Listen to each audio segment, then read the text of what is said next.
This is Docs Outside the Box, episode 33.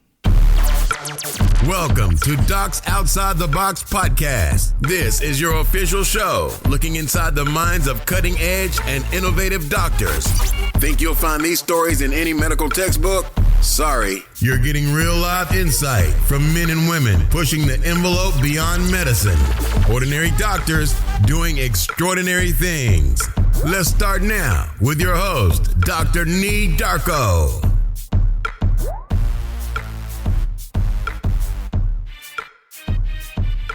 This episode is brought to you by Set for Life Insurance.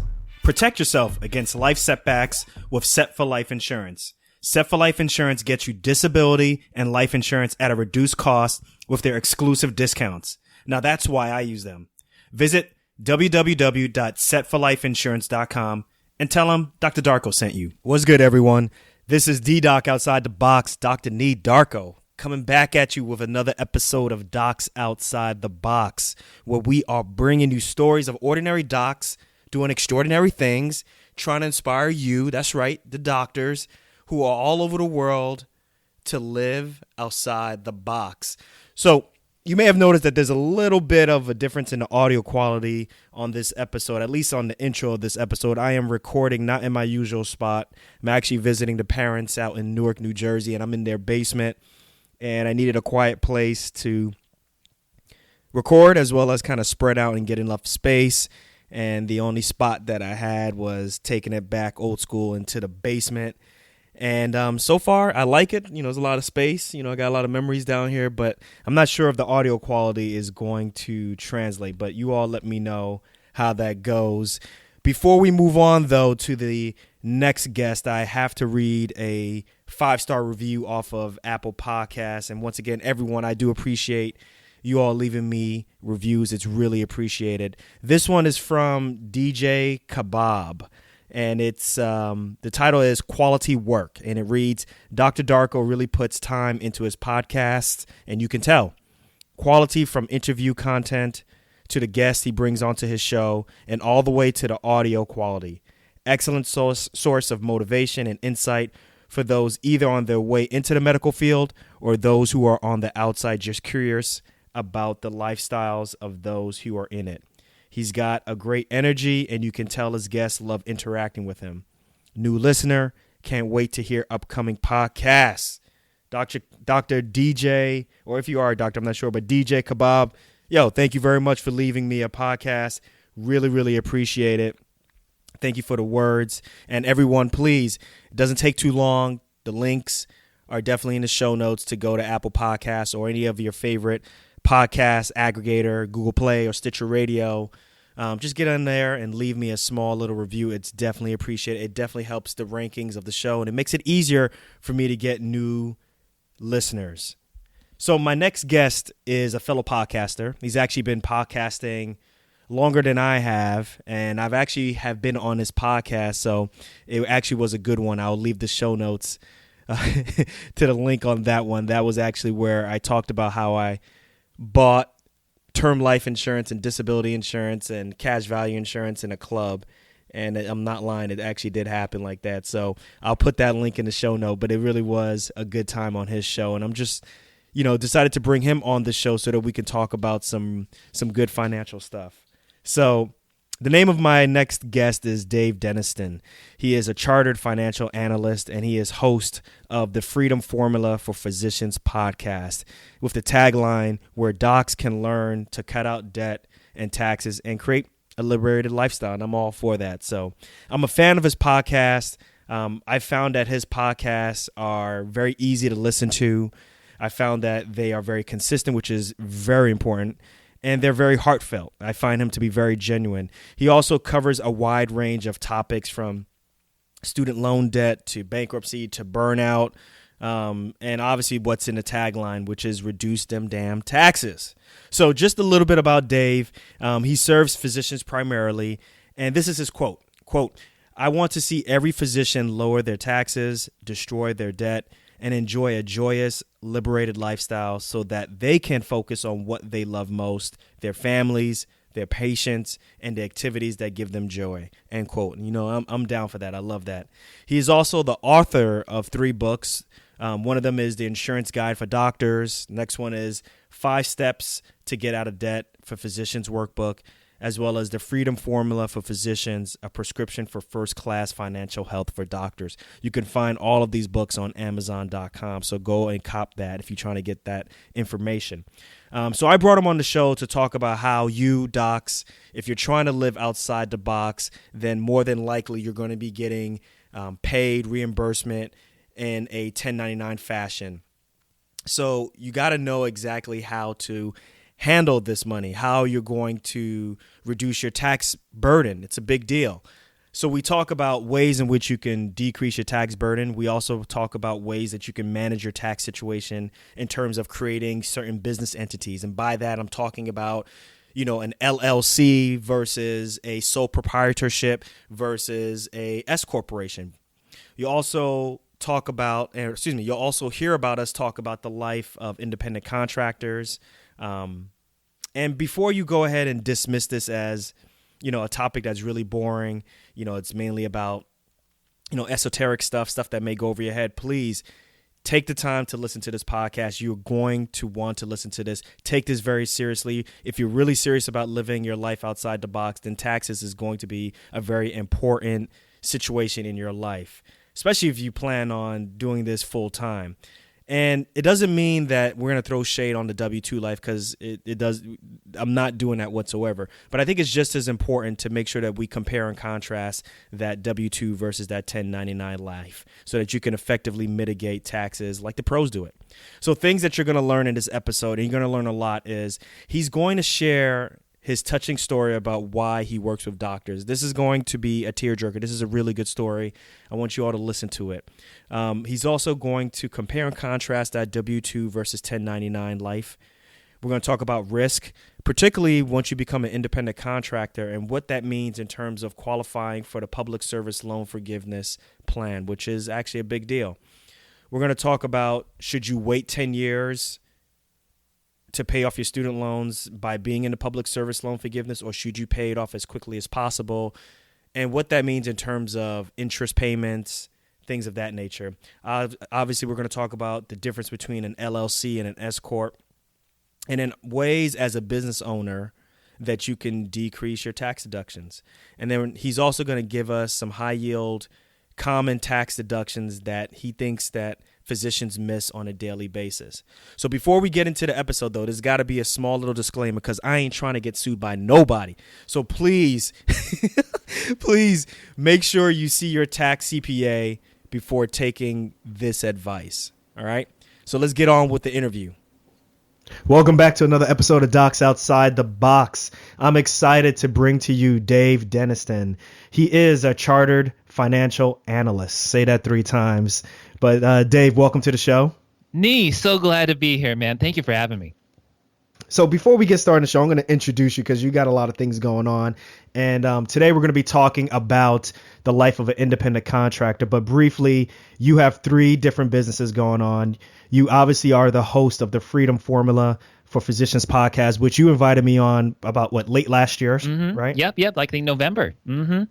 Was it November? Okay. And I remember we were talking about kind of my life as a W-2 independent contractor, kind of going through the rigmarole of cash value life insurance. You remember that? the club scene. That the was club my scene. favorite part of the podcast. For those who are listening, I met one of my my second financial analyst or financial planner. I met him in a club in Miami, and let's just say the rest kind of went in line with choosing a financial planner in a club, right? Did he buy you a drink, or did you buy him a drink? This is the part. You know what? Actually, I didn't. Yeah, I think he bought me a drink, and then the rest was history, I think, actually. Yeah, he bought me a drink, and, next I'm buying cash value insurance, and, you can listen to the show to find out more about it. But the other thing that we talked about also, which is pretty significant, or at least it's the same, is, hey, the Knicks still suck, right? Phil Jackson, I know how much you love that man. Oh, my goodness. He's got to go, man. He's got to go. But you know what? It's the Knicks. They've sucked since what, 99, 2000. So I'm not expecting much of a change. Don't you worry. Blake Griffin is going to get traded from Hey, the Clippers. Hey! I don't want a more athletic Amari Stoudemire, basically. So basically, I'm not big on Blake Griffin. All right. Well, you may not have a choice, man. Yeah, I know. But hey, listen, everyone. Besides Dave being the host of Freedom Formula for the Physicians podcast, he's also an author of numerous books. All of them are available on Amazon. The most notable are Insurance Guide for Physicians, which I like, the Tax Reduction Prescription, as well as the Freedom Formula for Physicians, a prescription for first-class financial health for doctors. And you are working on one right now, right? Yes, sir. Yeah. And you've gotten a couple of early sneak peeks as long as some other people in the VIP group. It's for residents. And this book is near and dear to my heart. One of my good friends, Amanda Liu, who was Dr. Wise Money. You can still find her on the web at drwisemoney.com. Her website is still up. Unfortunately, she passed away in November. So I'm really using this project to honor her and honor some of the really wise things that she has to say about money. So we're so excited. We're in the process of formatting, going through some edits, and it's going to be a great project. And then last but not least, you are also now working on mobile gaming now, right? Yeah, man. Yeah. So recently, about 2 months ago, almost exactly now, I got in with a family member and we bought another business. And this actually is going to be a great tax deduction for me for this year. So we bought an existing business. I'm not building it from scratch. So maybe we can talk about that a little bit. But I'm super excited about that business where we're essentially helping developers build games like Clash of Clans. Okay, got you. So that's something that you see on TV and some of the other games with like Arnold Schwarzenegger. What is it, Mobile Strike or something like that? Yeah, exactly. Those type of things that you see on mobile gaming on iPhones as well as Android cell phones, right? You hit it right on the head. Yeah, so it's helping people make games just like those. Mm-hmm. Okay. All right. Well, look, is there anything else I missed about you? Because I know the thing that I really want to hit is obviously today we're going to talk about independent contracting, how to reduce your tax burden, talk about the risks, some of the benefits, and then kind of just go from there. But before we go, I know that you primarily work with physicians, and I know there's a heartfelt story with that. Can you tell us a little bit about that? Yeah. So I know this is something you talk about, which is should you focus exclusively on doctors? Does it make a difference on that kind of thing? And I'll tell you, from my perspective, this whole journey started for me. Actually, I made another business acquisition about almost exactly 9 years ago, right before the financial crisis hit. Bad time to buy a business. But we moved all the way from Seattle, Washington to Bloomington, Minnesota, which most people would say, why the heck would you ever move to Minnesota? But I'll tell you, the weather's actually better here. Don't tell anyone, but the weather is better here than it is out in Seattle. How close were you to Prince? He and I were buddies. No. Yeah, were? Not at all. That would have been awesome. Okay. Surprisingly, we drove by his place a whole bunch of times and never knew it. It's like a compound, totally. What was it, Purple Paisley or something like that? Or? Paisley Park. Paisley Park, okay. Yes. All right. My bad. I'm taking you on a tangent. My bad. Sorry. No, it's all good. So we moved here to Minnesota. My wife, with our oldest daughter, who is just turning 12 this year, she had toxemia and preeclampsia. And during that birth, I thought my wife was going to die. She went full term, and she was having horrible seizures postpartum. The doctors didn't know it. Her blood pressure was sky high, but at the time, this was back in 2005. It was super scary, and so we waited for a long time before having our second, and it was really hard to get pregnant to start out with. And so with our second daughter, my wife barely got through the beginnings part of the pregnancy process, the first trimester, right? You know how that is with your little kiddo coming here shortly. Absolutely. My wife was having really bad headaches. She was having blurred vision. She was having seared pain towards the middle of the second trimester, or at the beginning of it, actually. And so she started going in and out of the hospital, and we're just, what is going on? And no one could tell us. And this whole time we were telling them, hey, watch out for toxemia, preeclampsia. And they said, oh, there's no way it could possibly show up until 30 weeks. And we were told that she was going to have to stay in the hospital at one particular point for the rest of the pregnancy. And unfortunately, things got a little worse. And my wife finally showed the signs of toxemia, 23 weeks gestationally. And matter of fact, so not following the textbook. No, not at all. And my birthday actually is May 12th. From the time we're recording this, coming up here pretty soon. And well, happy birthday, because this ain't coming out May 12th. Thank you, man. And that was a Saturday. The following day was Mother's Day. And on my birthday, we were told that we're going to have to make a decision of whether or not to keep this tiny, barely developed baby inside my wife or take her out. And the blood flow was starting to slow between my wife and my daughter. And the next day, on Mother's Day, we made the decision to do so. And being a numbers geek, right, I'm like, well, what's the chance of her surviving? And they had told me less than 40%. Less than 40. And then they told me the truth, right? In her case, though, it's all or nothing. 100% or zero. That hurt. And I remember this moment where I had to sit down and explain to my oldest daughter that her sister may not make it. And from that moment nearly broke me, having to get down on my knees and seeing the tears in my oldest daughter's eyes. And then I go with my wife. I'm in the operating room with her, and they take out this little girl with translucent skin who makes a little squawk. And I'm there, runched to the other side. I'm videotaping this whole thing. And the neonatologist fellow told me to back up for a moment.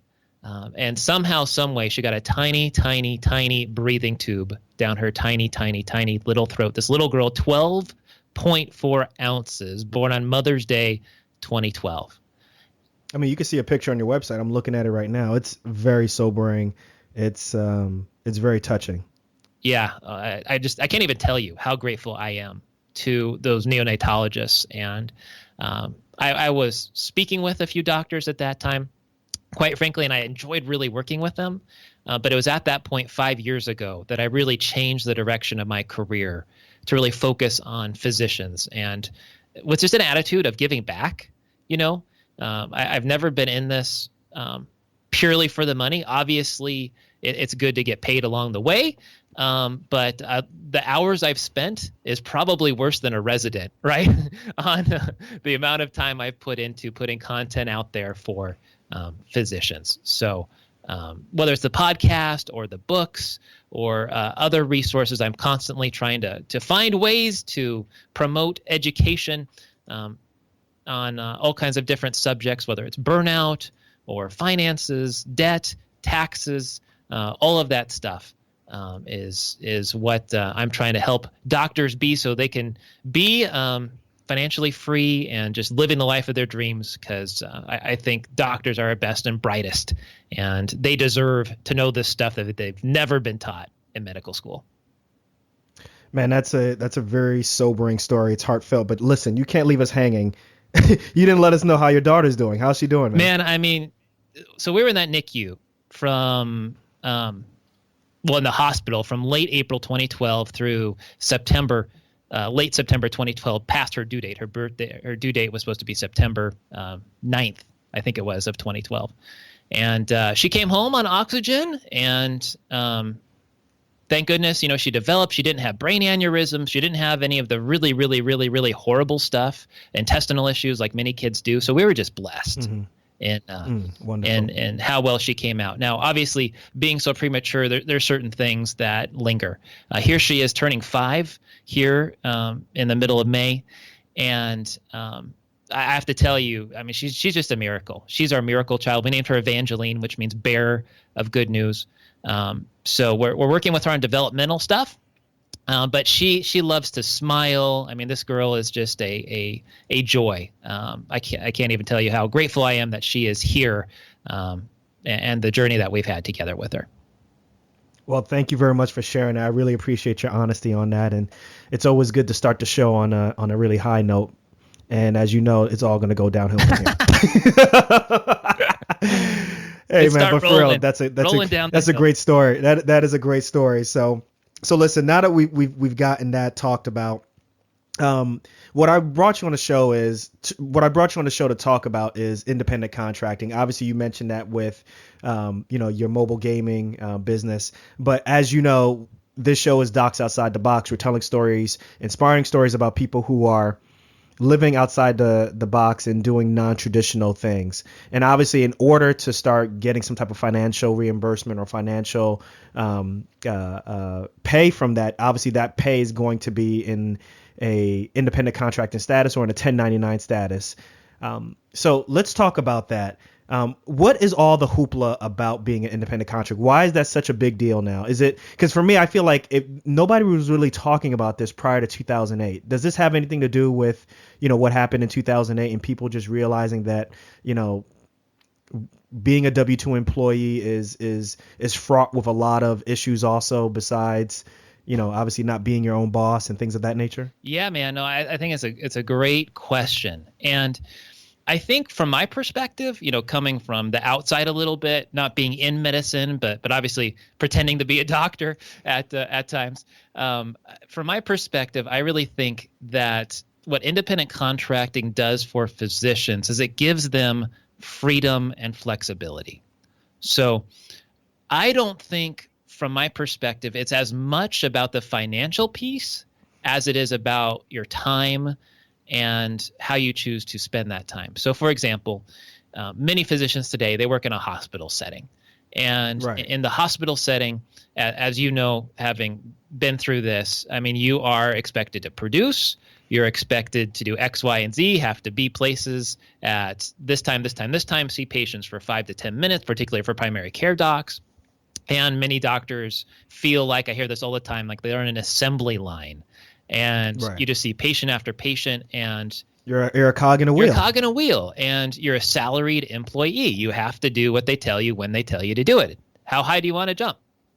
This high, and you got to jump up. So I think the independent contracting thing is a great way for physicians to reclaim their freedom, and obviously, there are some financial benefits to it, depending upon the person and where they're at. And I think this will be a great conversation in terms of who might this be good for, who might this not be good for. Because all right, let's take it there then. Who do you think this would be really good for, being an independent contractor? I think, from my perspective, the best candidates, which this can be most anyone, but from my perspective, I think the debt load is a big question, right? How much debt do you have? So let's take an example. Let's say you have a physician that had some family support maybe, and they have $100,000 in student debt. That is going to be really easy to erase. And maybe they're a primary care doc, right? So they are high in demand, but they don't get paid as much as a surgeon like yourself, right? Their hourly rate generally is lower. You could probably speak to this better than I can in terms of hourly rates for independent contractors, but that kind of person I think is a great candidate because they can get rid of that debt super quick. Now, let's compare this to, let's say, a neurologist that is making at the hospital $200,000 a year, and they have $400,000 in student debt. When you choose to do the independent contracting, you have to move away from the public service loan forgiveness, right? So you don't have a nonprofit behind you anymore to get your debt forgiven. And if you've gone through residency, maybe fellowship, where you are now 5 years into PSLF and you only have 5 years left, to me, why not just knock it out, get on the assembly line for a few years, and then you could get off and do independent contracting. So the PSLF is basically if you spend 10 years at a non-for-profit hospital, it doesn't have to be at the same hospital, but if you're 10 years at a non-profit hospital then you can get a portion of your loans paid back. Am I describing it right?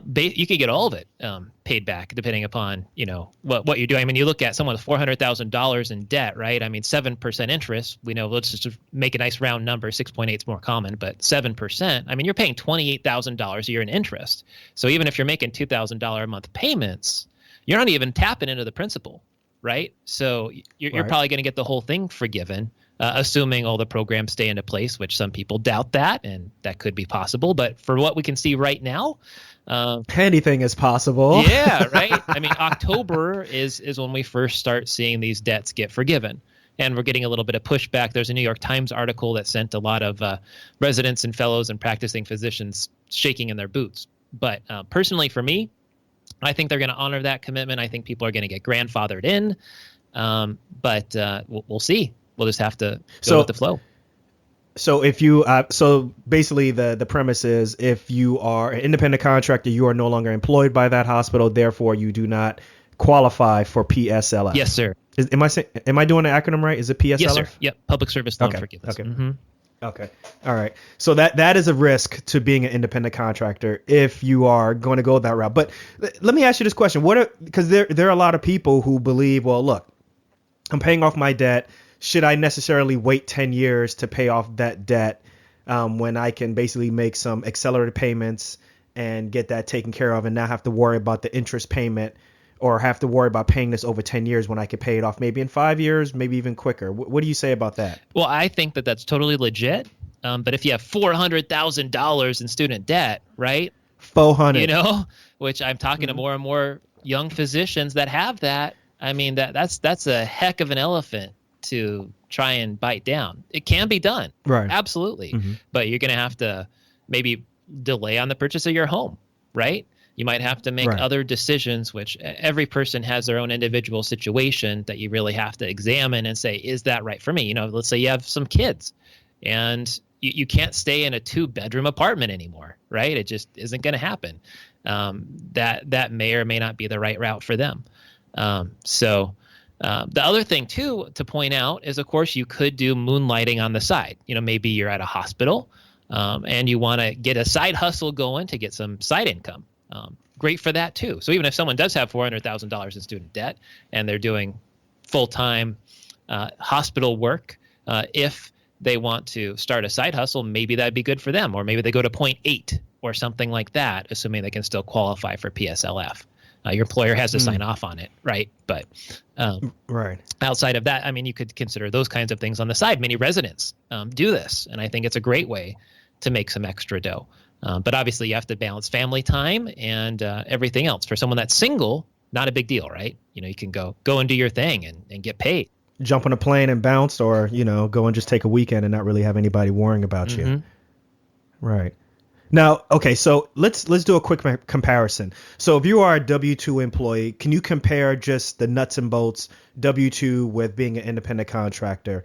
Obviously there are plenty of great examples of why you should be a W-2 employee. And then there's also, so I don't want to poo-poo that for all the docs out there who are employed. I don't want to say, hey, look, if you're a W-2, you're getting, you're getting raked over the coals. But I'm just saying, let's compare and contrast, just the benefits, the risks of W-2 versus independent contractor. Oh, man, that's a great question. Are you ready to go deep? Let's do this. All right. Well, let's talk some numbers. Can we talk some numbers and taxes? Let's talk numbers, man. Preach. All right. So check this out. W-2 wage employee, right? So let's just use $200,000. I like using that number because a lot of people get paid around that number in primary care. Obviously, if you're a surgeon, you're getting paid more. But let's just use $200,000 as an example, okay? As an employee, the first $120,000 of your income, you pay FICA taxes, which is Social Security, Medicare, Medicaid, all that stuff. You pay some, and your employer pays some. As a matter of fact, the total FICA taxes is pretty close to 15%, and you split that about in half. So as the employee, you pay 7.5%. Approximately. As the employer, they pay 7.5%. Then now everything over $120,000, Social Security drops off. You don't pay that at all. You don't pay that at all. You still pay Medicare. okay, which the Medicare tax is 1.45%. And then if you're making over $200,000, $250 if you're married, then you have an additional tax of another 1% on top of that. So the good news, long story short, if everyone's head spinning from all these numbers, 120K and below, you're paying taxes a lot. 120K and above, you're paying less, to make it simple, as an employee. And keep in mind, your employer is also paying money too, right? So when you're independent contractor, what happens now? How does this change? Well, now let's just use an example of someone who does not have an LLC or S corporation or anything like that, right? This person is paying both employer and employee, right? So they're paying 15%. They're paying 15%. You don't have the employer helping out on half of it. So as a matter of fact, if you just look at that, you'd say, oh, this sucks. You're actually paying more money in taxes in terms of FICA taxes, at least. Now, there's obviously income taxes and other stuff as well, too. Federal, state, if you have a state that pays state income taxes. So you're responsible for 15%. Now, does that stop after $120,000 like in the W-2 world, or is it the same, or is it different? Great question. So again, we're just using a simple example, right? So after $120,000, then same rules apply. So that Social Security tax of 6.2% for the employer and 6.2% for the employee both drop off. So in the 1099 world, again, using a sole proprietor of you don't have an LLC or S corp or whatever. So okay, and then when you mention employer and employee, obviously that's one and the same because you're sole proprietorship or you're self-employed. Mm-hmm. Okay, all right. So what's the benefit then from that? Is there any benefit whatsoever? Yeah. So the main benefit, which is when you start doing stuff like creating an S corporation or an LLC that's taxed as an S corp. All right. So I'm going to take people down a journey here. And number one thing that I want everyone to do who's listening to this podcast is check out what your state does, because every state is different. Some states are better for LLCs. Some states are better for S corporations. And keep in mind, you can treat an LLC as an S corp. Many people just set up an LLC, but an LLC by itself does not have any tax benefit. It has a legal benefit, but not a tax benefit. So an S corporation has a tax benefit. Yes, absolutely. Okay. So then real quick then, if I decide, okay, I'm working at such and such hospital, I'm a W-2 employee, but then on the side, I decide to do some, I had to get my side hustle on, and I'm doing independent contracting, right? Yep. I am basically Nee Darko, sole proprietor, working at such and such hospital on the side, right? Is there any reason that I need to form an LLC or form an S corporation to get some of the benefits that you may just be talking about, or should I just stay as Nee Darko, who just does things on the side? All right, man, we got to get into the numbers. Get into the numbers, right? So it depends. You're going to love this answer, right? It depends. Everyone's situation is different. And please see your tax CPA before taking this advice. But anyhow, the right answer is it depends on your income. Okay, so if you are in your W-2 job making over $120,000, those FICA taxes disappear for both jobs, essentially. All right? After 120K. So there's no huge tax benefit to doing an S corporation when you have a W-2 job and as a hospital employee, and then you have the side hustle of doing some locums.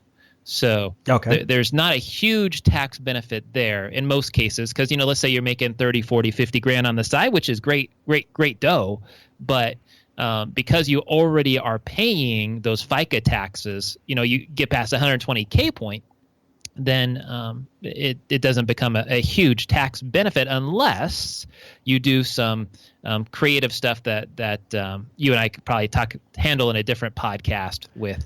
It'll spin people's heads. Absolutely. So the best candidate for an S corp, which I'm sure this is probably where you're going, is someone who does locums full time. Okay. All right. Now, what is an LLC? Tell us what an LLC Yeah, is. man. Limited liability corporation. But like, what does that mean? Well, again, it depends on your state, right, in terms of the best legal protections for you. But essentially, it's just a legal entity that you create, and you just sign a piece of paper, you get a tax ID, and bam, all of a sudden, congratulations. You have a corporation, which we know from Stephen Colbert that is a person. So you birthed a new child known as an LLC. And in this LLC, essentially, income, you want to set up a separate bank account, right? So you don't want to have a bank account in your name. You want to have it in the LLC. So all deposits for your side hustle or locums or whatever go through that entity. So if you ever get sued, only things that are owned by the LLC could be having money taken out of them. So that's the main reason why most people, and again, different states are different. So I just make sure to have everyone check and be specific about their specific state to see what's the best vehicle for legal protection, as opposed to some of the financial stuff we're talking about here.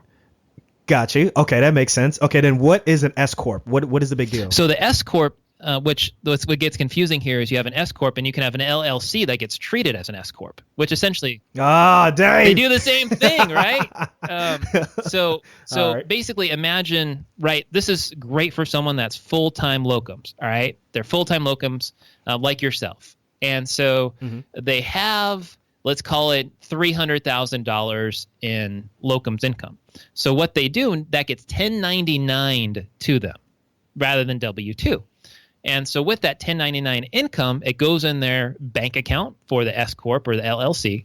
And then rather than having a hospital give them a W-2, the person comes up with a salary, which must be quote unquote reasonable.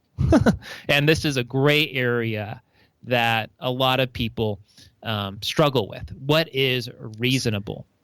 And right. So you're saying people will create a salary for themselves where the company or their S corporation will pay individual a reasonable amount, right? So basically, if you get paid $300K, you can't pay yourself like $1 and just say like, hey, like I'm like that won't even buy you ice. I'm all altruistic and stuff, and I got social responsibility, and I want to pay my employees $1. Right? You can't do that, right? Yeah, and that doesn't work. And so generally, most guidelines that I tend to emphasize people to use, but again, see your person, right? Go talk to your tax person about it, or certainly can give me a holler, and I'd be happy to give some guidelines. A good general guideline is 50%. If you use like 10%, that's probably too low, right? So if you're making, and you're gonna get audited, yeah, you're gonna get audited. You could get slapped around. 30% is probably okay, but just realize you raise your audit risk, and you'd have to justify that quote unquote reasonable salary. So that's the risk you get into. But a big advantage, like for myself, I have an S corporation. And my different entities, which have different tax IDs and whatnot, all flow into this one entity. And so that one entity pays me a W-2 wage. For me, I'm using about 30%. So it's paying me about a $50,000 salary. Okay. And so why do I do that? Yeah, why would you do that? Why I do that is because on that income of the $50,000, I pay those FICA taxes. As an employer, I pay those FICA taxes, the Social Security and Medicare and stuff, that about 15%, right? So that's $7,500 that I'm paying on $50,000. Okay, following me so far? Got you. An amount that's above $50,000, from $50,000 in my case up to about $150,000 for last year, that amount I do not pay FICA taxes on. So in the W-2 world, that's like the equivalent of $100,000 salary, right? So you're still paying 15%, or excuse me, you're still paying 7%, whereas the hospital is paying an additional 7% until you get up to 120. Okay, so you still got $20K to go. Yep. So basically, in my particular case, I'm avoiding those $70,000 of payroll taxes, between 50 and 120, right? Saving 15% on that. You still pay federal income taxes. You still pay state income taxes on that amount without other deductions, right? So that's your profits. The profits are passed through right to your tax return where you don't have those FICA taxes. So that's the huge advantage of doing S corps, is you can avoid that 15% for the amount above your salary up to obviously the total amount of your profits. Okay, so Dave, let me ask you a quick question. So remain on that thought. So that was the benefit of having an S corp. Now let's dial it back. Can you do the same thing with an LLC? You can. If the LLC got is you. treated as an S corporation, you can file to have your LLC treated as an S corp. Okay, got you. Now let's take another step back. Let's just say you are doing locums on the side, right? Or let's just say you're full-time locums, right? Or you're full-time independent contractor, and you don't form an LLC and you don't form an S corp, but you have like a separate bank account. Can you benefit from that tax savings the way how you can in an LLC or in an S corp? So just to repeat back, make sure I'm understanding. So if you're a sole proprietor, can you Yes. benefit from some of those same tax advantages Without incorporating or any of that? Yeah. stuff? So obviously the payroll taxes are the payroll taxes. And if you're a W-2 employee and you have that on the side, then you're already benefiting, right, from essentially the same thing. You still have to pay Medicare. But where the other tax things that come into play that people should be thinking about are some of the really cool things of owning a business to reduce your profits, which thus also reduces your payroll taxes. So this is where, as a business owner, you can do all kinds of really cool stuff. So maybe you want to be a doc outside the box and you want to have another kind of business. Maybe you want to have a blog or a podcast or something else besides just doing locums. You know, you can really pool this stuff all into one place and start taking deductions, like for travel, for example. So Okay. All right. let's say that you're going to go to a conference, right? You want to go to a conference of other physician bloggers, or you want to go to a conference of podcasters, or you want to go to a conference of something that's a passion of yours, which you intend to make a profit from. Then obviously you can go ahead and start taking deductions for all kinds of stuff, meals and entertainment, which is usually about 50% in most cases. You can do your hotel expenses. You can do the airline. You can buy a new laptop and deduct part of that every year. If you're using So what does a deduction do to your taxes? What does that mean? Yeah, great question. Essentially, so let's say, again, you have $200,000 of income. Let's say you're paying yourself a W-2 wage of $50,000. So you have profits, right? Your business has profits of $150,000. So it reduces your profits. So whether you're a sole proprietor and you don't have those W-2 wages or whatever, the profits get reduced. So you don't pay FICA taxes, you don't pay federal income taxes, you don't pay state income taxes on those expenses. Okay. So if you made 150,000 for the year and you had a bunch of tax deductions that equaled up to, let's say 50,000. I'm just putting a number out there. That means that you would be responsible on being taxed at what, 100,000? Essentially, right? You know, if you had Okay. $200,000 of gross and you have an S corp, you pay yourself $50K. You know, you have $150,000 left of profit, right? Then you have $50,000 of expenses. Now you only have $100,000 left that you get federally and state income taxed on. And there is no way you can have this type of freeway or this type of what's the word I want to use? Like, you don't have the ability to do this as a W-2 employee. Not in most cases, right? I mean, there's certain cases. things that you can deduct, right, with CEs, but there's a lot of things you can't deduct too when it comes to that stuff. Which, to be honest, you know, I don't know that part of the tax code in and out, but the principles are there. Okay, so if I use my cell phone a lot, I use my cell phone to call the hospitals, that tax deductible? Absolutely. Yep. Okay. Or if you buy a new cell phone, right, and you're using it for business purposes, that becomes tax deductible. So the new iPhone 8 that's coming out, that's going to be $1,000. That's tax deductible? Yeah, buddy. Absolutely. And this is where some people get into some stuff, which, in my opinion, there's an expense still, right? I mean, if you want to spend that money just to spend it, right, getting taxed on it but keeping some of it might be a better thing than just spending the money. You know what I mean? Right. I see what you're saying.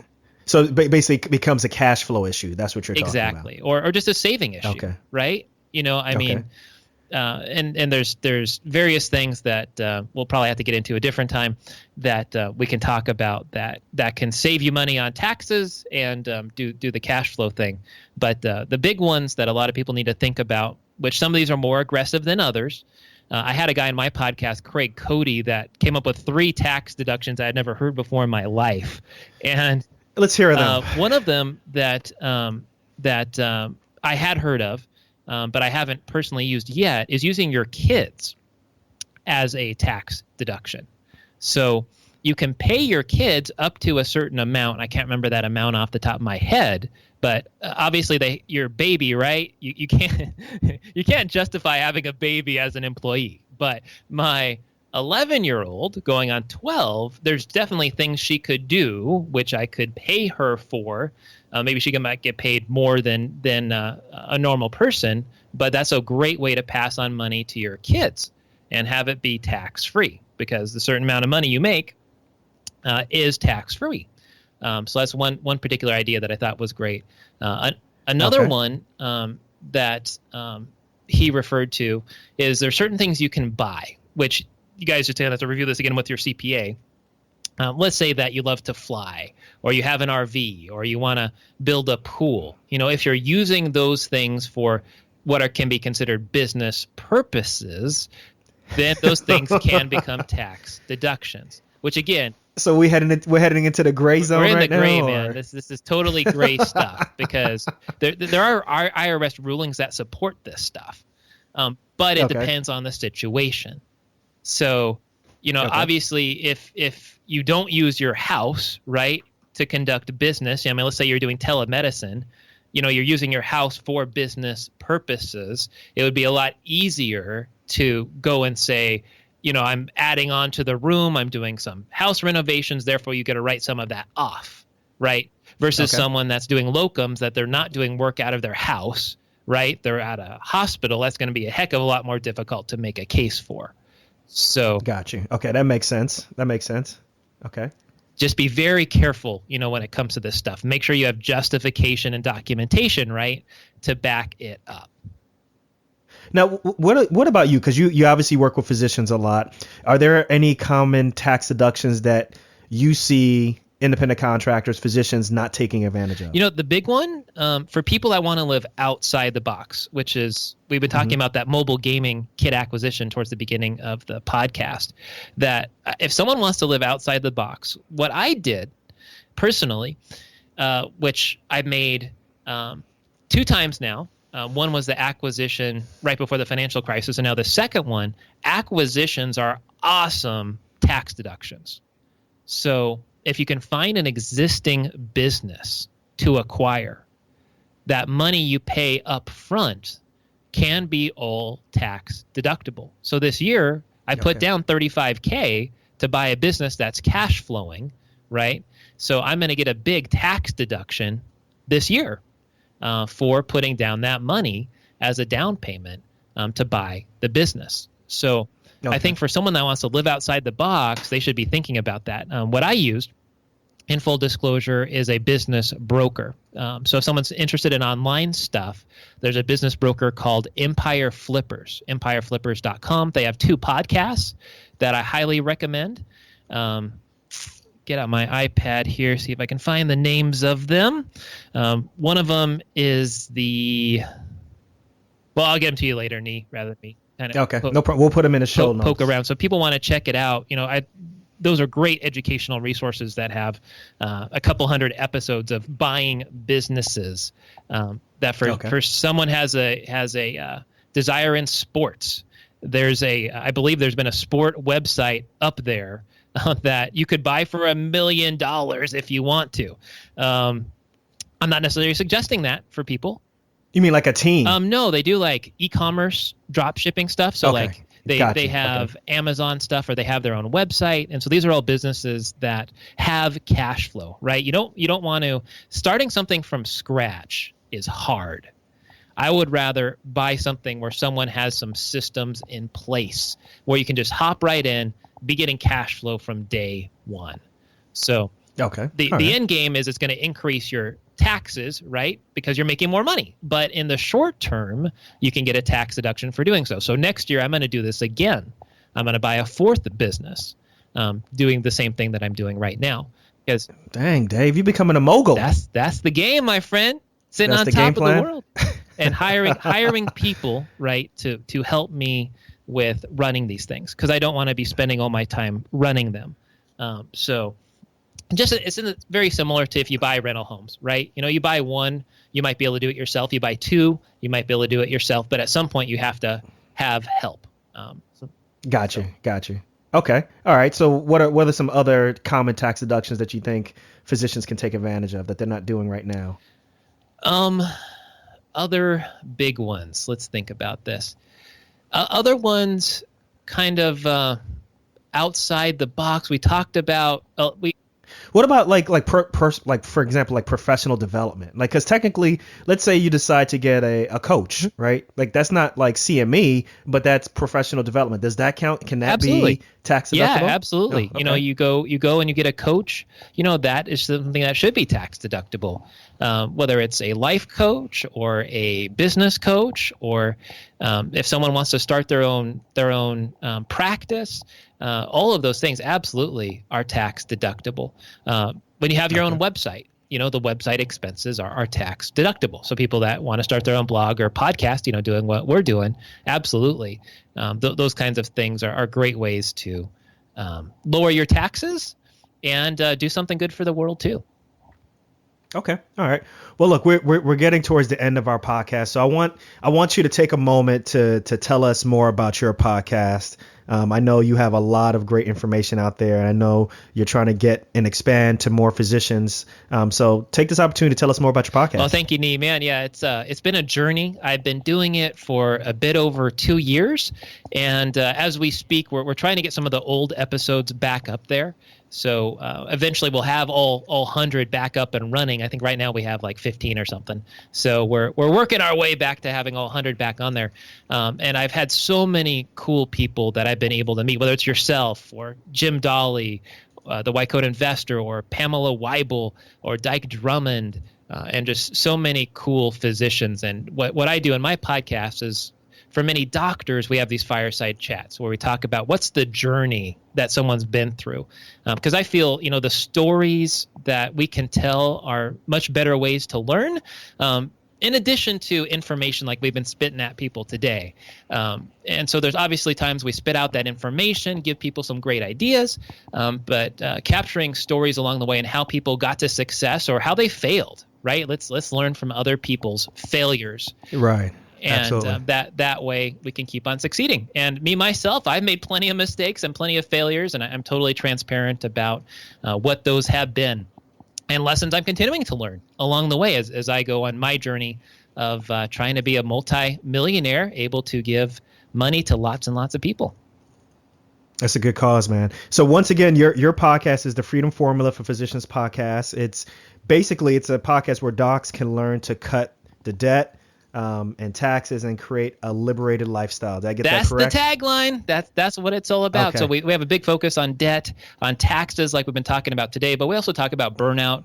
We also talk about some docs outside the box, like yourself, that are doing some interesting things, and whether it's real estate or mobile gaming kits or other stuff. What are other things people can think about to be creative and do some different things outside the norm? So that's what the show's about. People can find it at Dr. freedompodcast.com, where often I have a free tool that people can download. Or, of course, they can find the Freedom Formula for Physicians podcast on iTunes or their favorite player. Absolutely. Excellent. Well, listen, Dave, we got to do this again. We're out of time right now, but this was a great podcast. I really appreciate you taking the time out to share your amazing heartfelt story about your daughter, but also at the same time able to kind of impart some knowledge to a growing number of physicians who are out there basically transitioning from that W-2 life to that 1099 lifestyle. So, Dave, we got to do it again. Thank you very much. Absolutely, man. Well, thank you for having me. I just want to say to everyone out there that thank you for listening to this podcast. And I just want to encourage you and motivate you, continue to learn. as physicians, you've spent so much time focusing on medicine. Really grab a hold of this business stuff and really look into resources to help you, whether it's Physician on Fire or the White Coat Investor, Docs Outside the Box, or my podcast. Just keep learning, and then don't just have the knowledge, implement it, because it's knowledge plus implementation is equal to power and freedom. So grab your power and freedom, my friends. Implement everything you hear and listen to. Dang, Dave, you got me fired up, Let's man. do it. I love it. All right, guys. You guys are fired up. You guys should be ready to go. So, Dave, thank you very much again for being on the show. Got to have you on again. Let's do it again. All right, my friend. Thank you for having me. And that's a wrap, everybody. Episode 33 is officially over. I hope you all enjoyed the podcast. I learned a lot. I definitely enjoyed it. Definitely got to understand and get a deeper understanding of that 1099 life. And as well, understanding the different types of business entities, S corporation versus LLC, and then also comparing that to the life of a W-2 employee. So no shade on W-2, but it was just interesting to get the perspective of things that we can do better if we want to live outside the box and start receiving payment as a 1099 worker. So overall, I hope you all enjoyed it. Links to Dave and his website as well as to his podcast is in the show notes.